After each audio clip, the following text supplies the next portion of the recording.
I think for Chelsea this season, bare minimum, it should be a domestic trophy, whether that's FA Cup or League Cup. I don't care. I want to see a trophy come back to Stamford Bridge at the end of the season. And I do think top four as a minimum, but I'd like us to get second or third. I'd like us to be in the title race.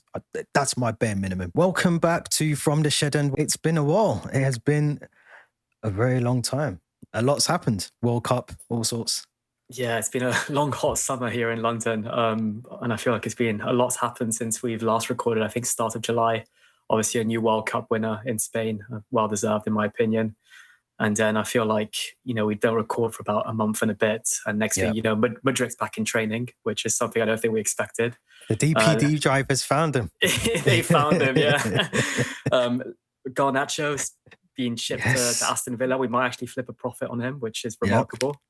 Lavia has competed 90 minutes of football, which I don't think is something we expected to happen as Chelsea fans. Yeah, it's been good. I think the last time we recorded it might have been in between the World Cup or just either the World Cup was starting, but it's been good. It's been good. It's been good to have a bit of a break as well from Chelsea, because as you said, there's been a lot of things happening, a lot of pre-season games which have been good to watch, relatively good times as well, not 3:00 in the mornings. So we've been able to watch some of those, but it's been good. It's been really good, and not over yet. I mean, there's still a lot of activity. As we're recording this, there's officially just under 2 hours for Manchester City to launch their bid for Enzo Fernandez. Will they do it? We're not sure. We'll probably talk about that in the next episode. But there's been a lot that's happened over the last 2 months or so. As you said, the players have been going, players have been coming in as well.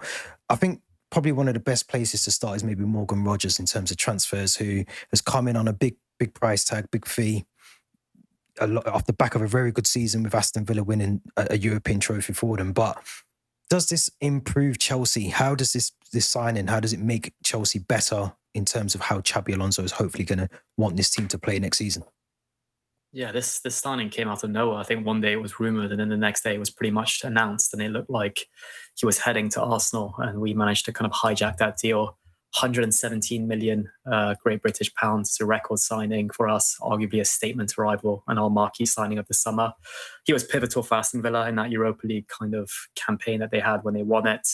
And also at the World Cup, he played a big part. If I seem to remember, I think he was the one who kind of shot the ball, which led to then Bellingham scoring against Norway. So he had a bit of an impact in that quarter-final match against Norway.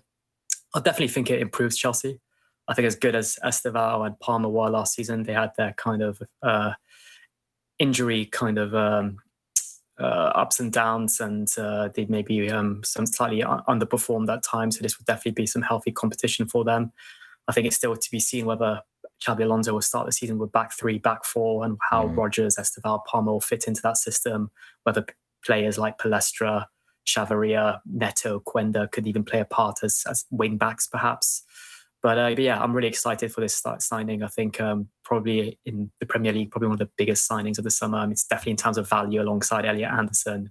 So yeah, really excited to see how he does. And you also do wonder if it was a bit of a sweetener to make Cole Palmer happier at the club as well, because obviously they're kind of best mates from their times in the Man City academy. There's still that big kind of debate on who invented that celebration first. Was it Palmer? Was it Rodgers? I'm not sure we're going to hear the end of that one, but as long as we see them celebrating together, that's what counts. I think it's a good signing. I think it's definitely, for me, it's a signing that shows. I mean, look, we both spoke about the signings previous that we've signed in terms of younger players, South American players that may not fit for the current team as of now. For the future, yes, but to sign someone of this sort of magnitude, for me, yes, he's still got a lot to prove, I think, Morgan Rogers, in terms of what he's capable of doing in a bigger, and no disrespect to Aston Villa, but in a bigger sort of setup. The expectations are slightly different for what he's had maybe at Aston Villa. But I do think my worry about this signing is how do you accommodate all of the players that you've got in that area? And yes, players may leave before the window shuts, but if you're talking about just Estevao, you're talking about Cole Palmer in that situation. There's been talk about João Pedro even playing as the 10 in some of those games. How do you accommodate all of those players and ensure that one of them isn't missing out? To me, it's tricky. And again, that goes back to your point how is Xabi Alonso going to set up? Is it going to be 5 with the wing backs, or is it going to be a 4-2-3-1, which we've seen a lot in the preseason games as well? So that worries me a little bit. How do you accommodate all of your players and make sure that they're all happy, playing one game a week? Is it going to work? Yeah, it's going to be a big headache for Xabi Alonso. I definitely feel like the squad's going to be trimmed down in the next couple of weeks before the transfer window shuts. I think currently we're on about 45 or 46 first team players. There's a lot of players that can play in that kind of attacking kind of number 10 or on the wing. But one thing that Morgan Rogers doesn't know how to do is to score goals. I think we saw in the last 2 seasons at Aston Villa. I think it's 12 goals in his first season. I think 10 or 11 in the last season. So he's a goal-scoring midfielder. And that's something maybe that Palmer kind of struggled with last season. So hopefully the two of them can contribute goals next season. But yeah, I think it's big to be confirmed what kind of formation Alonso goes with and what players remain and what players are still going to depart the club in the next few weeks as well. Yeah, it's going to be interesting. It's going to be an interesting couple of weeks. I want to kind of go back a little bit to last season before we move on to the remaining transfers, because obviously 10th place was just not good enough. I think it was 52 points. No European football for this season. We got to the FA Cup final, but we didn't really do anything in that final. It was obviously the Callum McFarlane day out for him. I mean, this has to surely be the season where no European football to distract us from what should be a very, very improved season going forward. And obviously last season, we all said it wasn't good enough. We now know, obviously, based on Enzo Maresca going to Man City, Liam Mazzina coming in and not really hitting the ground running and that working, this has to be the season where things just fall into place a little bit for Bluco. Yeah, I think this kind of word project now can be thrown in the bin, but now it's time we actually do kind of start to see results. And we've definitely done a kind of a bit of a 180 with our transfer vision of kind of going for more kind of young players that fit this project term, whereas now we're kind of targeting more experienced players that can come in and hit the ground running. But for the way I've seen it, it's almost shades of 2016, summer 2016, when we had a disastrous 2015-16 season. Mourinho left in December, then we got Gus Hiddink in. I think we managed to finish about 10th or 11th. Then Antonio comes in, new manager, brings in a Spanish wing back in Marcos Alonso, changes the formation to a back 3, brings in an experienced midfielder in N'Golo Kante, who knows the league well. And it just seems very similar to that now. A new manager as well, Xabi Alonso, a Spanish left wing back in Pep Chavarria, who we signed, I think made it official a few days ago. Experienced midfielder in Jordan Henderson as well, which is definitely a surprise signing. And like you said, no European football. So full focus should be on domestic competitions and the league as well. So anything other than maybe a good cup run or good cup runs and a top 4 finish would be a really big disappointment. But I'm quietly optimistic. I feel like once we've kind of got the squad kind of figured out which players are going to remain, which players are going to stay, then that'll give me a good indication of which players will be playing a part in the next season, which players maybe are seen to be part of Xabi Alonso's plans. But yeah, I think not having European football, not having Conference League or Europa will be kind of a good way of just focusing fully on domestic competitions. Yeah, I agree with that. I think Xabi Alonso has come in based on a lot of being given control of the club and things that happen in this club and the say-sos that need to happen or should have happened, 3 or 4 years ago. Because when you look at, like you said, the massive shift in direction in terms of the strategy, in terms of the sort of players we're bringing in. I mean, 2 or 3 years ago, none of us would have thought Jordan Henderson would be a Chelsea player. It just would never have happened.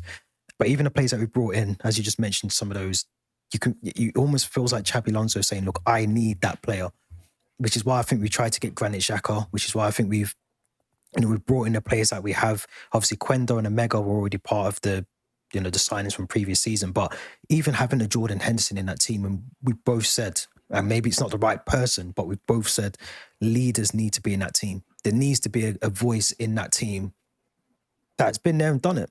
And that is, love him or hate him, I mean, he's not a fan favorite of mine, but Jordan Henderson's been there. He's done it. He's done it on the biggest stage. He's done it in the Premier League. He's done it in international tournaments. To have him in that dressing room, I think that's going to be a massive, massive addition. But bolstered our defense as well. We brought in some, as I said, Palestra has come in. I like the look of him. I'll be honest. I think I've watched him in the preseason games. I'm not saying he's the Reece James replacement at all. I'm not trying to do that. But I think as a backup option, he looks good. He looks very, very comfortable on the ball. Very comfortable. What's your thoughts on him? I know you've got to see him in the preseason, but do you think he could be someone that Xabi Alonso integrates more regular into the team? Yeah, especially if he wants to play with that back three of the wing backs. I think Pep Chavarria and Marco Palestra, potentially Quenda, could be the perfect kind of candidates for those wing back positions. And we saw in preseason how comfortable Palestra looked in that position, how he looked, he was getting up and down the pitch, the ability to kind of play the ball quite quickly. I think it was one of the games, it might have been the Juventus one, where he almost just turns around and plays a through ball perfectly.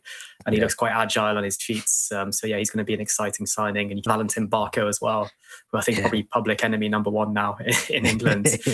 He's a Chelsea player now, and he's quite versatile. He can play kind of all over the pitch. So he's going to be an exciting addition as well. And then I think the last one we haven't mentioned is Danny Welbeck as well, coming in again. I forgot about him. That's how many players we've signed. I forgot about Danny Welbeck. He's played a few times in pre-season, and he was a player that would always score against us. I think it was 7 goals in total from his time at Sunderland, United, Arsenal, and Brighton as well. And no more. He won't be scoring against us next season unless he puts it in the back of his own net. What do you think about that signing? Because I think it feels almost a little bit like, yes, we need experience, but is it the right experience? Is it, and this is again, no disrespect to him because I think he's a very good goal scorer. Is Danny Welbeck the player that you want maybe in those League Cup games, Luton Town, second round of the Carabao Cup? Is he the sort of player you want to be bringing in, and maybe you do rest João Pedro in those sort of games? Yeah, I wouldn't even say just the cup games, but if it's like a 1-1 with 10, 15 minutes to go in the Premier League match, I feel much more comfortable bringing a Danny Welbeck on than a Liam Delap, to take over from Nicholas Jackson. Or Nicholas Jackson, yeah. So I think he comes with bags of experience, and it was crazy. Yeah. I think it was, but yeah, he's going to come with loads of experience. But again, I trust Alonso, given kind of his high football IQ and the type of manager he is. These are the players he's identified, the players he wanted to bring. So I think him and Henderson. They probably will only stay like a season or two, but I think they're going to kind of contribute a lot, both on the pitch, but also in the dressing room and off the pitch as well. Yeah. I feel like they're sort of no risk signings.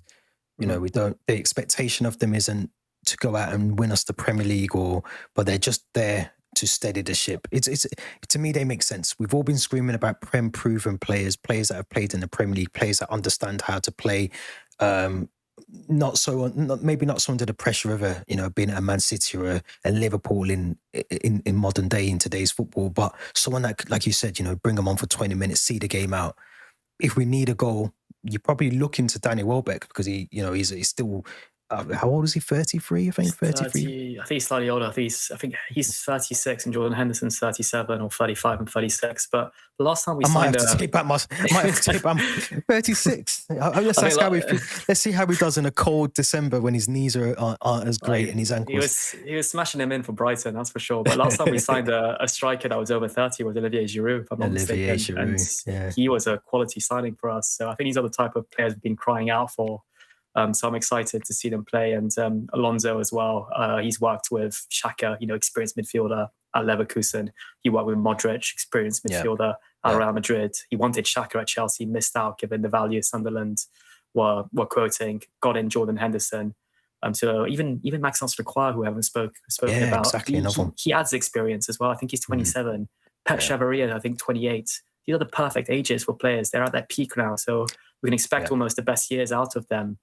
It's gonna be an exciting season. Lots of new additions. Is there a particular player that we've signed that you're most looking forward to seeing, or is it Rodgers, given the kind of price tag and what we've seen from him in the last few seasons? I think it's Lacroix and understanding how again, this goes back to that conversation of, is it a back four or is it a back three with wing backs? Because I think either or, you expect Maxence Lacroix to be in there with maybe Levi Colwill. Now, if you go to a back three, I'd actually maybe play Josh Ashempong as your right centre back, because I think he, again, maybe it's just pre-season, but I've been saying this since last season. I think he deserves an opportunity in that first team. I think he's one of the best ball carriers, one of the players that drives forward with the ball from a defensive to attacking phase. He looks very, very comfortable, and I think he'll learn a lot from those two in a back three. Maybe you have Reece James as the right wing back. I don't know if that's even a possibility based on his previous injury record. But I'm looking forward to Lacroix. I think he's a signing that many probably frowned upon, saying actually he's not that great. Rival fans, not Chelsea fans, but actually he could go down as one of those sort of almost like the Granit Xhaka of last season. You know, when he signed, it was a bit like, oh, Granit Xhaka's the best signing of the season. This could be one of those, because I don't think he's.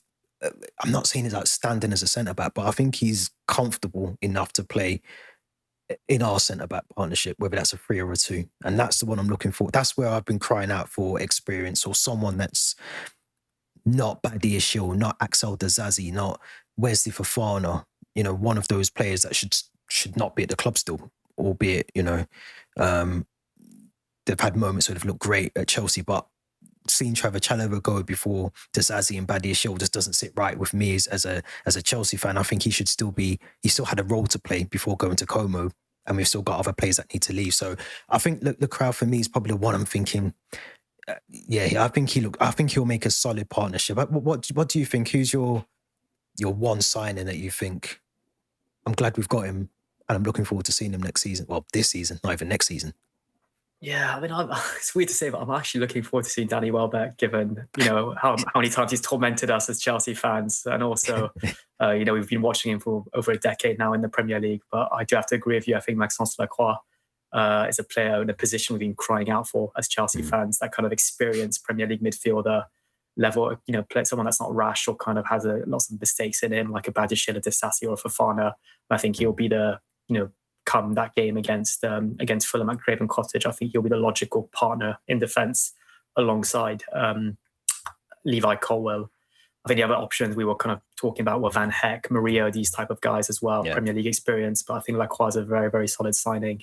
And yeah, like you mentioned, still big question marks on the back three. Will Achampong, Reece James fill in as the third centre-back? Mamadou Sarr is still a Chelsea player as of today as well. I think big loss is still Cucurella. I think when you've got a player of that magnitude and that kind of, best left back in the world, arguably, it's going to be very, very hard to replace him. But yeah, nice to see that he finally posted that farewell video to Chelsea. I think it was, we kind of both agreed he posted it after the World Cup, and kind of when he also wanted to post about Madrid and his transfer to Madrid as well.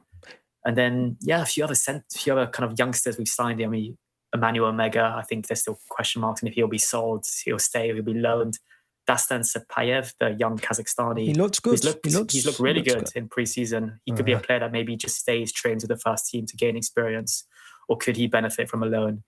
And then the one that almost feels like a new signing is Mykhailo Mudryk. Yes, we've got to talk about him. We've got to talk about Mudryk, haven't we? I think I'm happy for him. I'm happy. I know. Yeah. Well, obviously, we don't know what we didn't know, and we don't know still what we don't know. But what we do know is the ban has been lifted. I think the ban was initially a 4-year ban, I think, wasn't it? So it was a lengthy ban. And I'll be honest, I'll ask you this question first, actually. Do you think he stays? Because there has been talk about a loan deal. I think Coventry City have been one of the clubs heavily linked with a loan. Obviously, Frank Lampard's there, Chelsea connection. But can you see him staying at the club when you think about Jamie Gittins is still there? We've obviously got rid of Garnacho as well.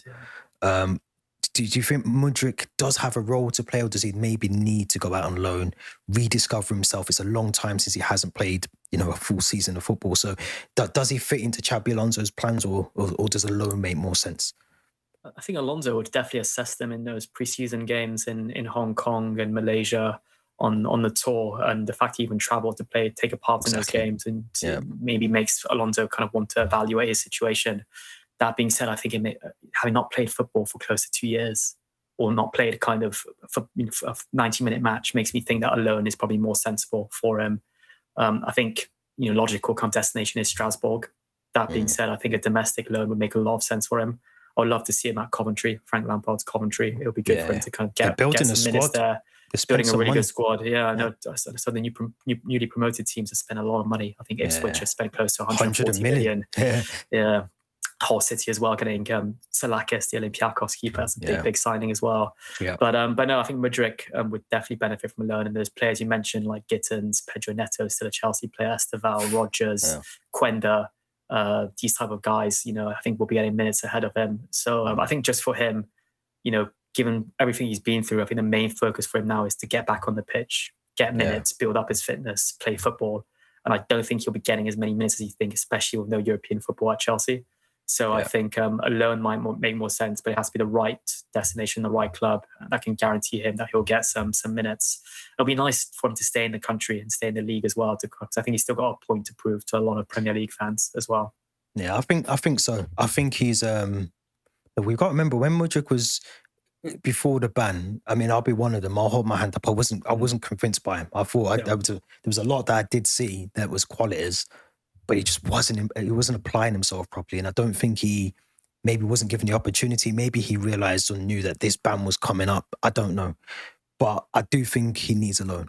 I'd love him to stay at the club, but you just listed off about 5-6 players that are probably going to be ahead of him, 1 game a week. I do question, do we need to look at who needs to go before him though? So there's been a lot of talk about Pedro Neto, again, a player that was very underwhelming last season.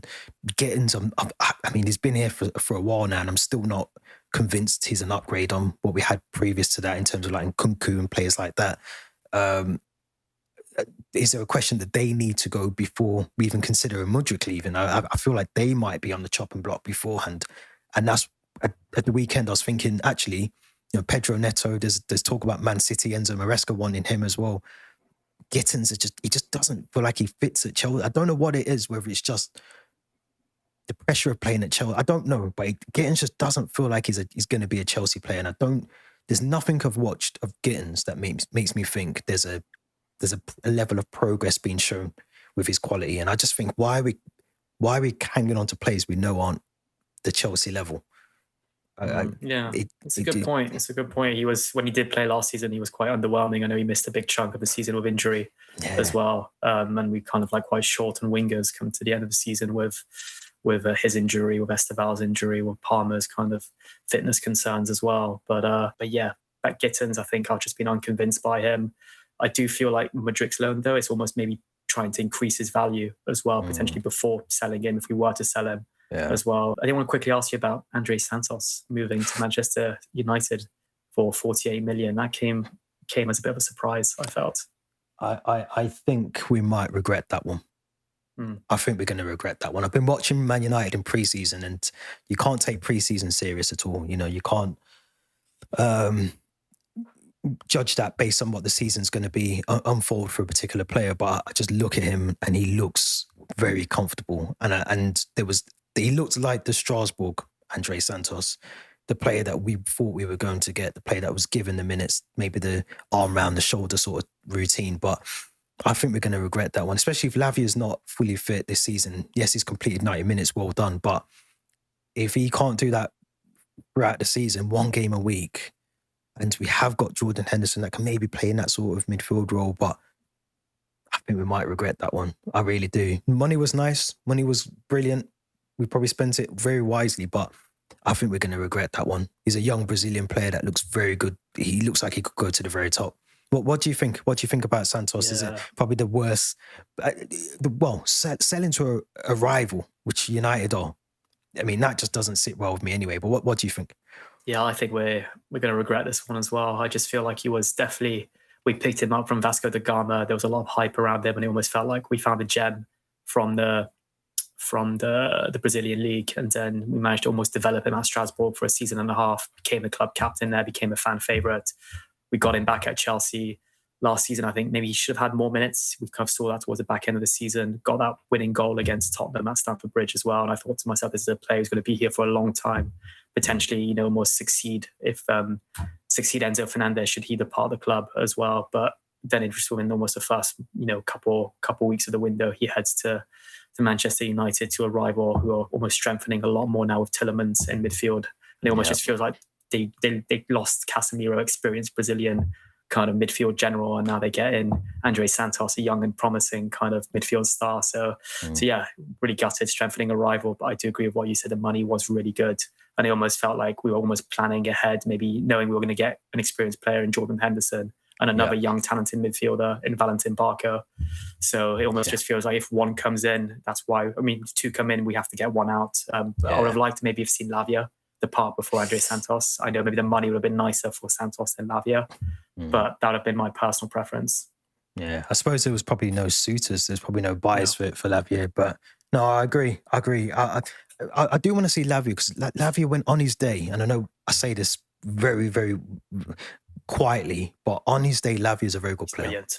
He's a very, very good player. Exactly. So I think if we can see the Lavia that we know we can see, I think he had a really good game. I'm going to say against Manchester City. It was like the opening game of the season, I think. Tottenham away as well. I think one season Tottenham was brilliant. Yeah. He was very, very good. He dominated the midfield. And if we can get that Lavia this season, one game a week, if we can get that Lavia all season, I think we will get a player on our hands. But if we don't, and we get the Lavia that can't complete 90 minutes, then this is a very, very bad signing in terms of letting Santos go, in my opinion. Surprised Lavia didn't get injured on those dodgy pitches on pre-season. They were bad, weren't they? They were bad. I was watching the games. I was thinking, it doesn't look good. Don't lunge. It was more Reece James. Reece James came on for one of the games, and he went in for a tackle. And I thought, no, just stay on your feet. Let's not do anything silly. Just remember that one pre-season game in the US. I think Nkunku just got injured. I think it was against Dortmund. We didn't have him for the first 4 or 5 months of the season. Colwell as well in pre-season. But yeah, hopefully I think we're going into this new season now with no injuries. Don't say too loud. Yeah. Just say it quietly. Touch wood. Yeah. I'll whisper it. Let's talk about next season. Well, this season. I keep saying next season, this season. What is your overall prediction? What do you think Xabi Alonso has to do this season for it to be successful? I'm talking 8 out of 10s, 10 out of 10s. What is the bare minimum? Chelsea, 1 game a week, 41 players on the books as it stands at the moment. What is the bare minimum Chelsea should be going for this season? I think avoid what we've been doing for the last 2 seasons and just derailing the season after Christmas. I think we need to stay on track throughout the whole season. And when I say on track, that's competing for top 2, top 3. I will settle for top 4 because that would be a massive kind of step in the right direction after what we've watched last season, finishing, I think, 10th or 11th, 52 points. And I do feel like Xabi Alonso is the right manager to kind of take us in a step in the right direction. And I think the signings are a really good indication that he's been given the tools to do so as well. But yeah, I think expectations, I think good cup runs, not just good cup runs, given the depth we have in the squad currently, 1 game a week, quite a nice tie against Luton to open up the Carabao Cup as well. And yeah, just keep picking up points in the league. There's no reason to rotate the squad too heavily for these domestic fixtures, given it's only 1 game a week. So predictions, I think we'll finish 4th. I think I watch a lot of YouTubers, a lot of former professionals, pundits, and they've all had Chelsea in 4th, which I think is quite a reasonable position to have us in. I do worry slightly given how United and Tottenham have strengthened massively as well. Tottenham, 100%. Yeah, but do you see Chelsea also finishing top 4? Do you see us challenging for the title? Do you feel like Arsenal and City are just too good? I actually think City might do really... I don't think City will do as well as we think they will. No. I think that transition season goes one of 2 ways. Either you kick on, like Arne Slot did, and go on and win the Premier League, or because you've obviously got Pep's team still there, they've still got their philosophy that Pep wants, and you try and integrate it the next season after that, and that's when things can go really bad, or it just doesn't work first of all. So I don't think they'll do well. I think for Chelsea this season, bare minimum, it should be a domestic trophy, whether that's FA Cup or League Cup, I don't care. I want to see a trophy come back to Stamford Bridge at the end of the season. And I do think top 4 as a minimum, but I'd like us to get 2nd or 3rd. I'd like us to be in the title race. That's my bare minimum. I'm not talking just scraping top 4 final day of the season. I'm talking about you're pushing Arsenal, Liverpool, whoever it is, to that final couple of days of the league.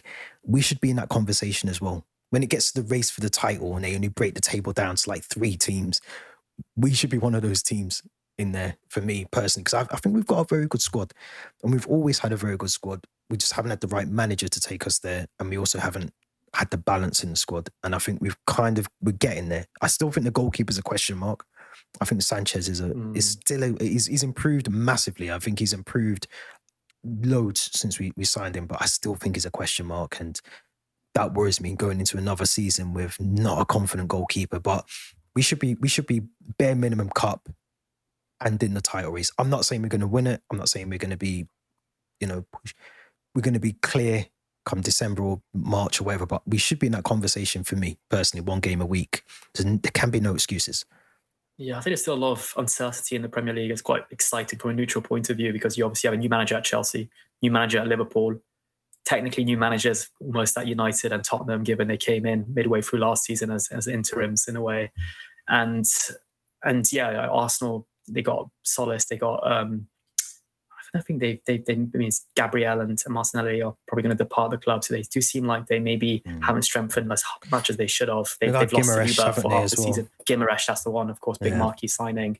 Yeah. And there's obviously talks of us or Xabi Alonso wanting Zubimendi as well, which is quite exciting. But I don't see how another midfielder fits in unless Enzo Fernandez leaves, perhaps. What about Lewis Skelly as well? There's been talk about Lewis Skelly, and I don't know where he fits. He can play left back, brilliant, okay, but we've got cover. Hatto's there as well. Chevalier now come in. Your midfield, I think he's more of a midfielder anyway. I think he plays better in the midfield role than he does at left back. But do we need him? No, I don't think we do. Have to be sensible. Like, some players might be available, but it's whether we actually do need them and we're willing to splosh like 50 million to sign these players. So we do need to be level-headed and sensible as well. I think the only position maybe we try to strengthen is goalkeeper, like you mentioned, but it seems like Alonso is quite happy with Sanchez and Penders as his backup. Yeah, I'm excited to see Penders in the cup competitions, and if Sanchez maybe has a bit of a shaky moment, he can come in, because when we had Jurgensen come in, I think no Chelsea fan was kind of excited or kind of he kind of didn't make us feel confident in between the sticks, and he's now loaned out to Strasbourg. Not after that PSG game. PSG game, no. So yeah, I think Sanchez and Penders, I think I'm much more happy with that kind of combination than Sanchez and Philip Jurgensen. But yeah, I think it's going to be top 4 will be Chelsea, will be United, will be City, and will be Manchester, and will be Arsenal. I think that will be kind of like, and then obviously I think Tottenham, Villa, Brighton, these teams will be kind of lurking behind. But yeah, even you look at like teams like Forest getting guys like Ousmane Diomande we were linked with him, weren't we? We were linked with him as a centre back. It's brilliant signings. And you look how, I think Ipswich just got Enciso back from back at the club. Strasbourg. Yeah, so a lot of the teams are just strengthening. Obviously, Everton might be getting Delap. We got Tyreek George. Yeah. So it's going to be an interesting season. I think tomorrow, I haven't been able to watch all the preseason games. I've just watched the highlights. So it'll be nice to watch 90 minutes of football at Stamford Bridge, 2 p.m. tomorrow. Real Sociedad. Sociedad. It should be a good game. I think. I know we're going to wrap up soon, but I just think this should be the sort of the curtain raiser of our season. I know obviously you've got the Community Shield and all the rest of it, but I think this should be where Xabi Alonso seriously goes, this actually might be my starting lineup for the Fulham game. Yeah. This is the game where I'm going to go, I'm going to show my cards slightly as to what I think I want to do. There's no more dress rehearsals after this game. So this should be the game where he plays his strongest 11, the team that he thinks he might want to see the following weekend against Fulham, or the Monday of Fulham. So what do you think he's going to go with? What's the sort of lineup, the strongest lineup you think Xabi Alonso has to his disposal tomorrow? I think there's still a lot of those players that didn't even head out on a tour because they kind of got quite far into the World Cup. So they just went straight back to Cobham, the likes of Reece James, Enzo Fernandez, Malo Gusto, Jordan Henderson, Barco. So I think these type of players, it's important they get minutes tomorrow in that game. I think it'll be a very similar lineup that we'll see against Fulham at Craven Cottage in a week's time on Monday. But at the same time, I wouldn't be surprised as well if we almost play 2 different lineups, first and second half as well. Potentially, you can give Penders some minutes, give guys like Jackson some minutes, potentially Delap. I think it also be quite telling if people like Delap aren't even on the bench. I think that'll be probably an indication that they'll be sold within the next couple of days as well. A bit of trivia for you though. Do you remember the last time we played Real Sociedad at what? I know. Before I recorded, just as a disclaimer, before I recorded, I told Theo how stressful my house has been today. So I don't even know what day it is. It took me about 7 hours to realize it was Friday. So I'm gonna just have a hazardous guess at this, and I'm gonna say 1998. Oh, it wasn't that far back. It was preseason 2014. Okay, Actually, it well, was that is Stamford quite Bridge far as back. well. That's what, isn't that 12 years ago. Yeah, Yeah, It's, far. It's a why long it was time. quite an iconic fixture. It was our first preseason, our last preseason match, and the one we do in the summer at Stamford Bridge. So it's the first time the fans got to see Fabregas, Diego Costa, Okay. Felipe Luis, Courtois, these type of players. And I kind of remember watching that match. It was pissing down with rain in London that day. I just remember watching that match. It was a preseason, yeah. I don't know why. It's like really rainy that evening. Then it's a nice sunset. So I think it was like one half of rain, one half of sun. Yeah. But I just remember watching it. Costa got 2 goals, and I'm thinking to myself, we're going to win the league. I'd have him back now. I'd still have Costa in the team now if we could, to be fair. I did see his Instagram story today. He looks a bit overweight, so I'm not sure. It doesn't matter. We need a lump up front, so you could still do the job for us. Just very quickly, we've got obviously Fulham, Brighton, Arsenal, Hull, and I think Brentford as our first 5 games. How many points are we getting out of those? Is it a total of 15? 15 points is available. How many are we getting? It's going to be tricky. I think we get at least 3 wins out of those 5, maybe 2 wins and a draw. I think the Arsenal game away from home will be really, really difficult. But these are the type of fixtures for the last few seasons we've just been losing. I think our record against the traditional top 6 is really, really poor.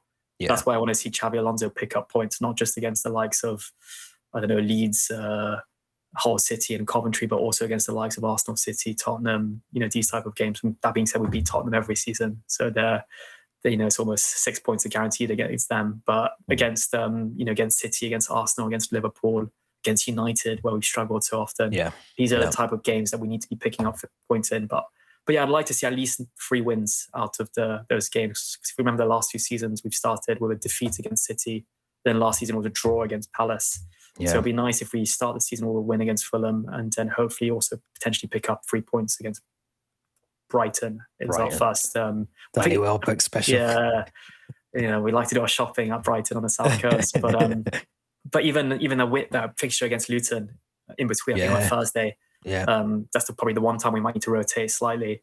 But we've got the squad to do it. So let's utilize the squad that we've got. I think 12. I think 12 points minimum. Yeah. I do worry about the Arsenal game because I think they'll start the season very much off the back of last season winning the Premier League. So that worries me a little bit. But the other games, I think Fulham, Brighton, Hull, you got to be careful about them. But Brentford as well is not an easy game. So they're not easy games. I know on paper they look easy, but they're not easy at all. So I think 12. New format, I think extended international break, I think in October, I think 3 or 4 weeks where they play all of those fixtures that they were meant to play, I think in September. So hopefully we don't pick up any injuries either in that international break. Yeah, I agree. Just one final question. I think you might say no to this, but have you watched the Jose Netflix documentary? I haven't. We need to talk about it, but we can't talk about it until you've watched it. So it might be next week's episode. I've downloaded all the episodes on my Netflix account, but yeah, let's keep that for a topic of conversation for next week because I know there's a lot of interesting kind of outcomes or topics from that. I think even 2013, Ferguson, United, all of that. So there's a lot to unpick. So we'll talk about that next week. Don't forget, obviously we are back, new season, so we'll be back every week, new episodes. There'll be a lot of content in between that as well on YouTube and also on our social accounts. So make sure you head straight over there after this episode. Theo, enjoy the game tomorrow. Real Sociedad, Fulham as well. Got Fulham to look forward to just over a week's time. Season starts again. It feels amazing to say those words. The season is starting again very soon. So make sure you tune in. Don't forget, subscribe, all of that good stuff. And we'll be back next week.